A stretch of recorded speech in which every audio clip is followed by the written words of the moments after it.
හරි. ලියපු කෙනෙක් කියන්න. දිගසි මං කියන්නම් වාට. ලියපු කෙනෙක් කියන්න බලන්න. ලියපු කෙනෙක් කියන්න බලන්න. වම් පස සිට දකුණට. දකුණට එන විට මොකද වෙන්නේ? දකුණට යන විට මොකද වෙන්නේ?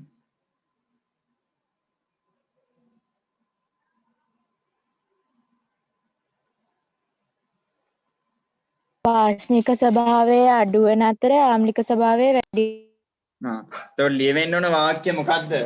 ආවර්තිතා වගුවේ දකුණේ සිට වමට එන විට මොනවාද වැඩි වෙන්නේ?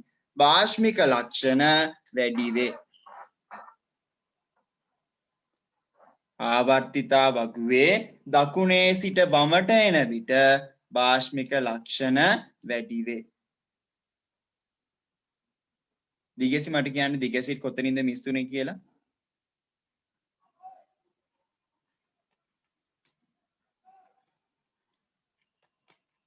දිගසිට කොතනද දිගසි මිස් වුනේ?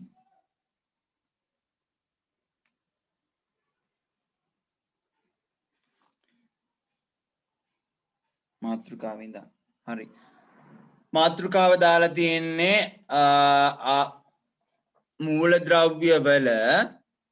මූලද්‍රව්‍ය වල ඔක්සයිඩ වල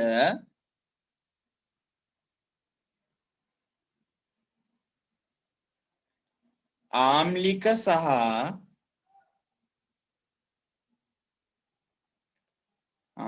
සහ භාෂ්මික ලක්ෂණ.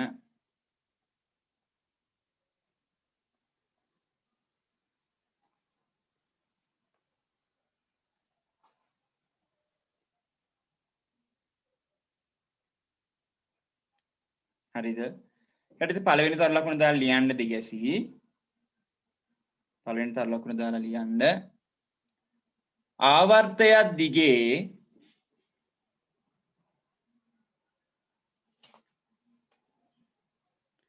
වමේ සිට දකුණට යන විට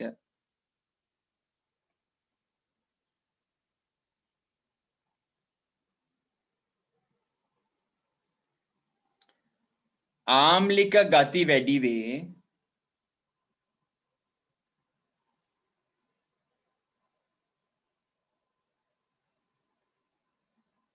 හරිද?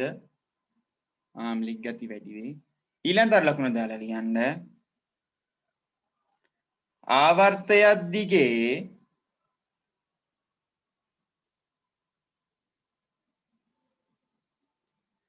දකුණේ සිට වමට එන විට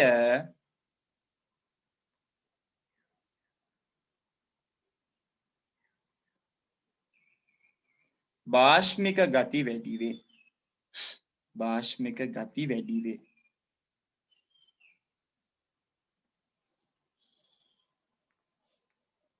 හරි? භාෂ්මික ගති වැඩි වේ. හරිද? ඊළඟ තර ලකුණ දාලා ලියන්න. ඔක්සයිඩ යනු ඊළඟ තර ලකුණ දාලා ලියන්න. ඔක්සයිඩ යනු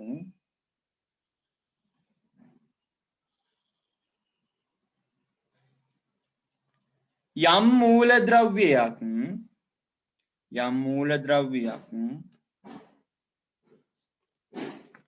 ඔක්සිජන් සමග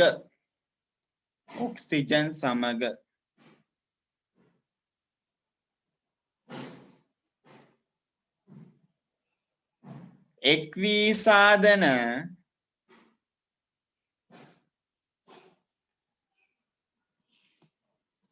සංයෝග වේ.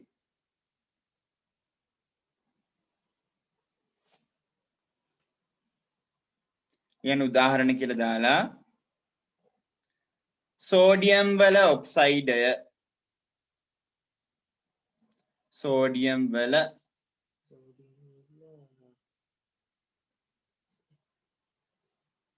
Na සෝඩියම් වල ඔක්සයිඩය සෝඩියම් කියලා කියන්නේ Na සෝඩියම් වල ඔක්සයිඩ යන්න NaO නෑ NaO නෙමෙයි Na2O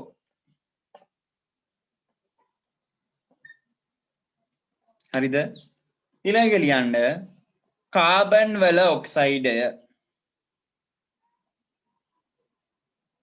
කාබන් වල ඔක්සයිඩය හරිද CO2 කාබන් වල ඔක්සයිඩය CO2 වචනේ ලියන්න කාබන් වල ඔක්සයිඩය කියලා කාබන් වල ඔක්සයිඩය CO2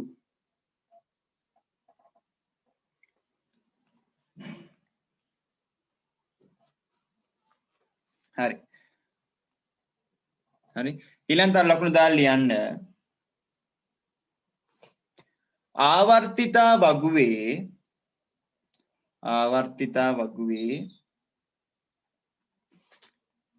සිටින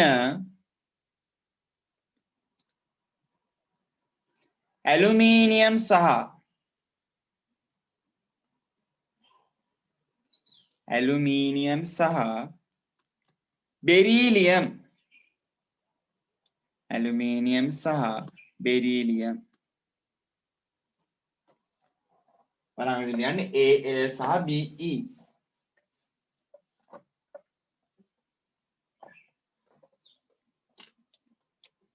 Al සහ Be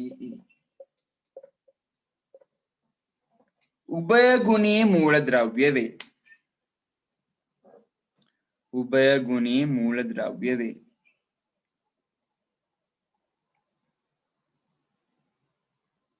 එනම් ආම්ලික සහ භාෂ්මික යන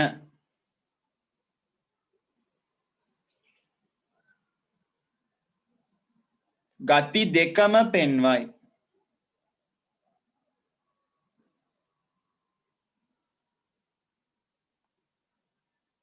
හරි ගති දෙකම පෙන්වයි ඒකටම ලියන්න එම නිසා ඒවායේ ඔක්සයිඩ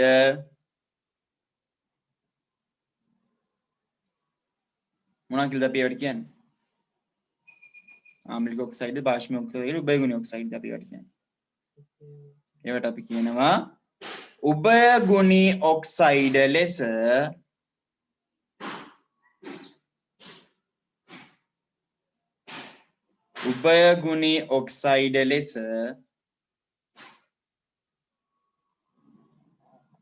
හැඳින්වේ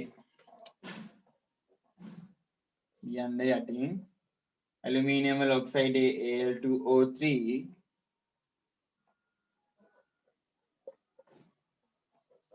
बेरिलियम वाला ऑक्साइड है BeO O कैपिटल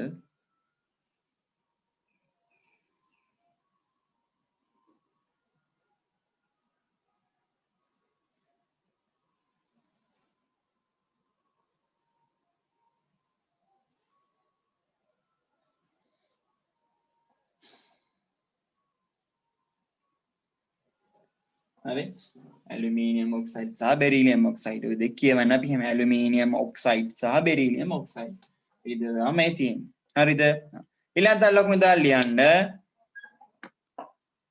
उभयगुणी मूलद्रव्य देखें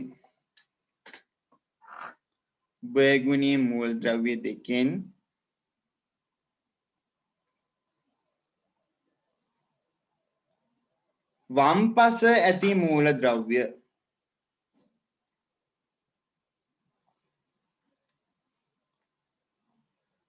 भाष्मिक ऑक्साइड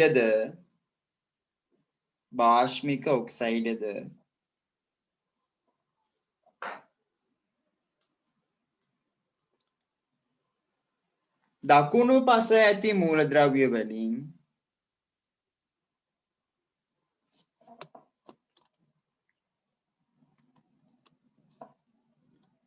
आम्लिक ऑक्साइड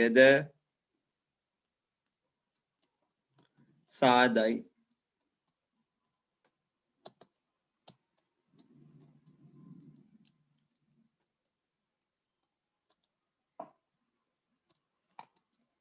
ඔක්සයිඩද සාදයි. යටින් ලියන්න උදාහරණ කියලා දාලා ආම්ලික ඔක්සයිඩ කියලා ලියන්න. ආම්ලික ඔක්සයිඩ කියලා CO2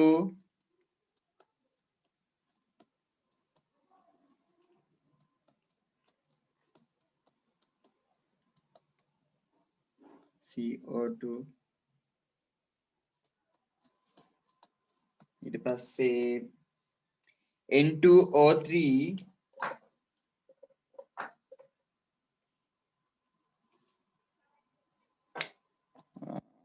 තව මොකක්ද SO2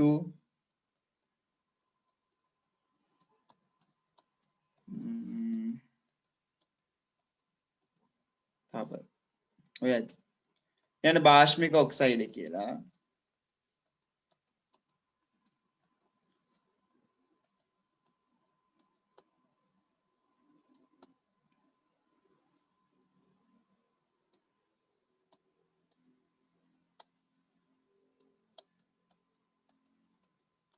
හරි ලියන්න භාෂ්මික ඔක්සයිඩ කියලා මම Na2O එකේ ඕවර්ගේම කිල්ලුවන් ලියන්න පුළුවන්ද Na2O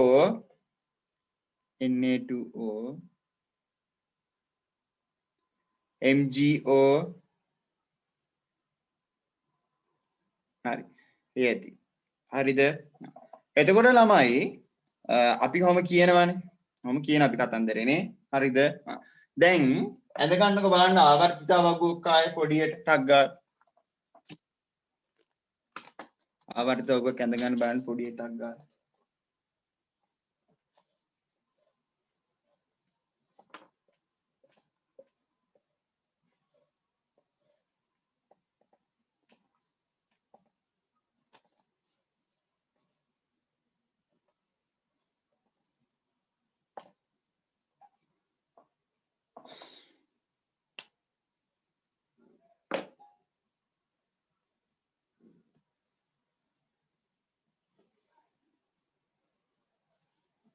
කරා මූල ද්‍රව්‍ය ටික දාන්න බලන්න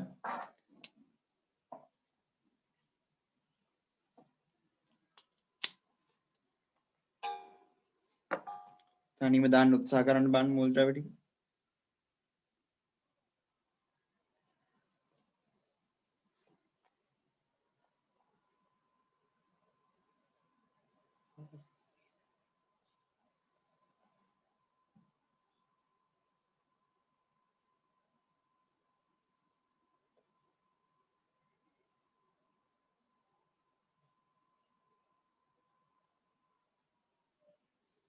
සංකේත දන්නේ නැත්නම් අච්චුත් බලලා දාන්න කමන්නේ දැනට සංකේත දන්නේ නැත්නම් අච්චුත් බලලා දාන්න කියලා කිව්වේ හරි හරි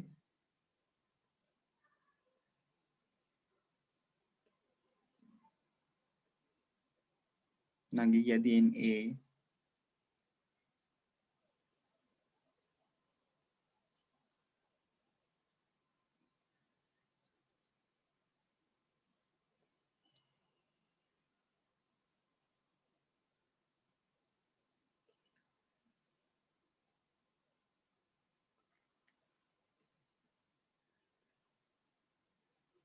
හරිද මැදි ලකුණු කරන්න ඊට පස්සේ කවුද බෙරීලියම් ඇලුමිනියම් දෙන්න උභය ගුණී කියලා උභය ගුණී ඔක්සයිඩ කියලා උභය ගුණී ඔක්සයිඩ සාදයි එතන මෙහෙම කෙලින්ම ලියන්න පහළ තනයක් ගන්න උභය ගුණී ඔක්සයිඩ සාදයි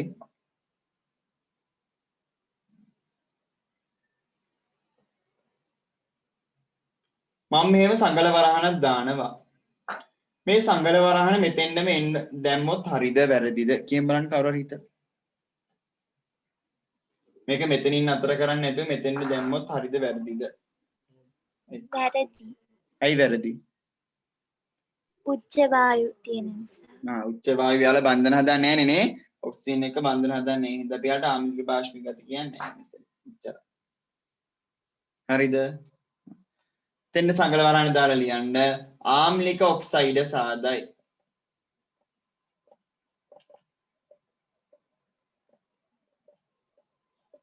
ආම්ලික ඔක්සයිඩ සාදයි. මෙතනින් සංගල වහන දාලා ලියන්න. භාෂ්මික ඔක්සයිඩ සාදයි.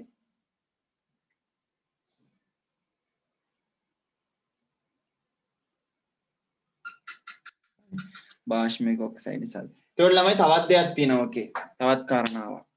හරි. ඊළඟ කාරණාව තමයි මෙන්න මේ ඉන්න අය. හරි මේ ඉන්න අය. මෙහෙට අධ්‍යාත්ම මොකද්ද කියන්නේ? ආම්ලික ගති වැඩි වෙනවා කියන්නේ. එතකොට මේ මුල් ටිකේ ඉන්න අයට අපි කියනවා මෙයාලට දුබලයි කියලා. දුබල ආම්ලිකයි. හරි. මේ අවසානට ඇද්දී ඒතොර ඉන්නේ කවුද? මොන ආම්ලිකද? මෙයාලා දුබල ආම්ලික නම් මේ අවසානට ඇද්දී ප්‍රබල ආම්ලිකයි. හරිද? මෙයාලා දුබල භාෂ්මික, මෙයාලා ප්‍රබල භාෂ්මික. හරිද? ඇයි මේට ඇද්දී වැඩි වෙනවනේ ආම්ලික ගති භාෂ්මික ගති. හරි. එකත් අපි ලියමු ඊතල දාලා මෙහෙම. උඩින් ඊතලක් දාලා ලියන්න මෙහෙට. ආම්ලික ගති වැඩි වේ. ආම්ලික ගති වැඩි වේ.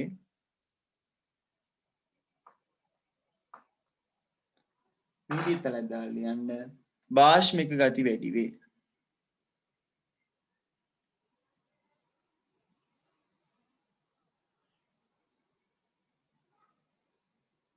භාෂ්මික ගති වැඩි වේ. හරිද? හරි. ඔන්න ඔය විදිහට එතකොට අපිට කියන්න පුළුවන් දැන් ආම්ලික භාෂ්මික ගති ලක්ෂණ ගැන. එතකොට අපි ගොඩ වැදගත් දේවල් කරුණු තුනක්. හරි විභාගයට ලකුණු කෙලින්ම පේපර් එකට ලකුණු ගන්න තියෙන වැදගත් කාරණා තුනක් ගැන අපි අද කතා කරා. මොනවාද වැදගත් කාරණා තුන නෙවෙයි හතරක්. පළවෙනි එක අපි කිව්වා සමස්ථානික. මොනවාද සමස්ථානික කියලා කියන්නේ?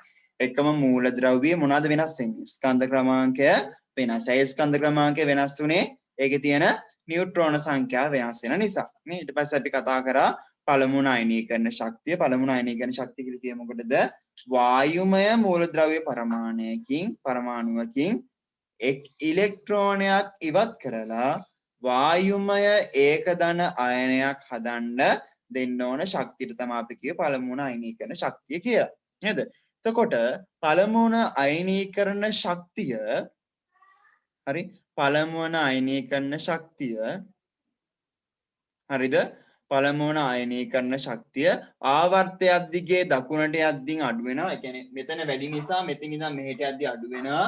මෙහෙට ඉඳන් මෙහෙට යද්දී අඩු වෙනවා. නේද? ඊට පස්සේ විද්‍යුත් ඍණතාවය කියන්නේ කොහොමද? විද්‍යුත් ඍණතාවය කියලා කියේ මොකටද? අපි විද්‍යුත් ඍණතාවය කියලා කිව්වා මොනවා හරි මූලද්‍රව්‍ය පරමාණු දෙකක් සහසංයුජ බන්ධනයකින් බැඳිලා ඉද්දී නේද? ළමයි ලියපු තැන මට අඳින්න කියන්න අවතුන ඇඳ ගන්න සහසංයුජ බන්ධනයක් කියන්නේ මොකක්ද කියලා මෙන්න මෙහෙම. HCl කියලා.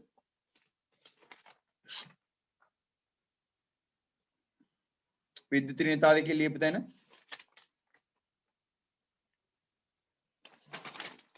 විද්‍යුත් ඍණතාවය කියලා ලියපු තැන හරිද? ඇඳ ගන්න මෙතන HCl කියලා. ඔන්න ඉලෙක්ට්‍රෝන දෙක හතරේ දාන්න.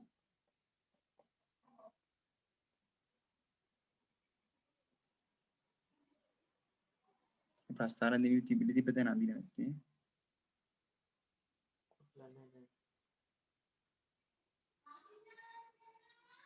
HCl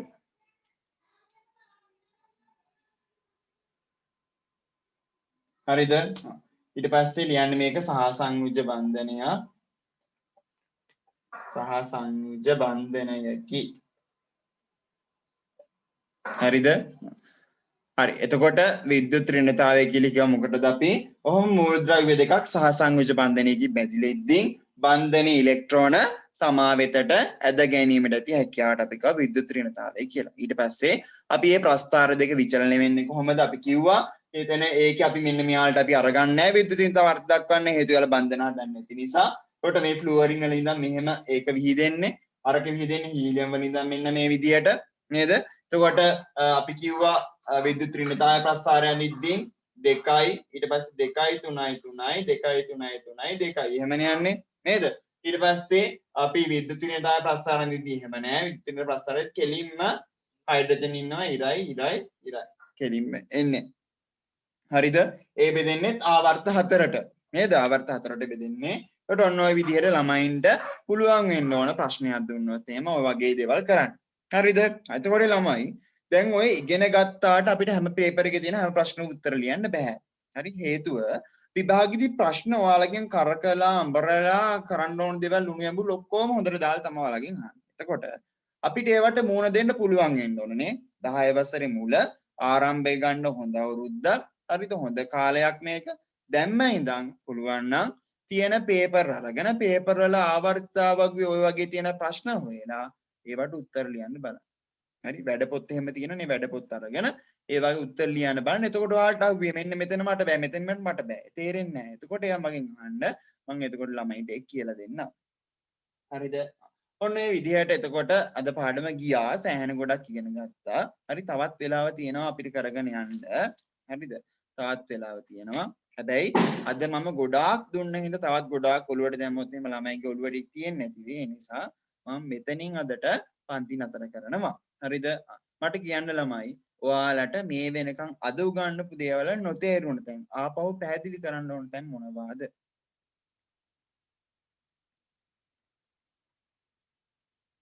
එහෙම තැන් තියෙනවද මොනවා? කවුද නේසදී නෝට් එක දාන්න ගෲප් එකට? එහෙම පැහැදිලි තැන් මොනවද තියෙනවද?